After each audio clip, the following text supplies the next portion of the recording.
মামলা হয়েছে, বিভিন্নভাবে বলা হয় রাজনৈতিক মামলা। আমি কোনোভাবেই বলি না এটি রাজনৈতিক মামলা, আমি বলি এটি ক্রিমিনাল অফেন্স।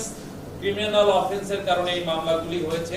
এই মামলা ক্রিমিনাল অফেন্সের প্রত্যেকটি মামলা যেরূপ ভাবে তদন্ত হয়, যেরূপ এভিডেন্স কালেকশন হয়, যেরূপ এটি আইনানুগ ভাবে নিষ্পত্তি হয়, এই মামলাটিও যত দ্রুত সম্ভব আইনানুগ প্রক্রিয়ায় সমস্ত এসওপি মেনে, আমাদের যে তদন্ত নির্দেশিকা আছে, চেকলিস্ট আছে, সেটি মেনেই এই মামলা বিজ্ঞ আদালতে বিজ্ঞ আদালতে দাখিল করা হবে।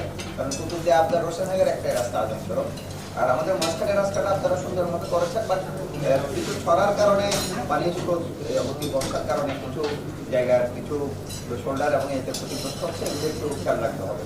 আর আমার যিনি মাতার বাড়ি, সেই প্রধানমন্ত্রী আসার আগে থেকে এই দুর্ভোগ রাস্তা আজকের দিন পর্যন্ত আর কোনো অগ্রগতি নেই। এখানে জবাব দেওয়ার দরকার নেই, বাট আমি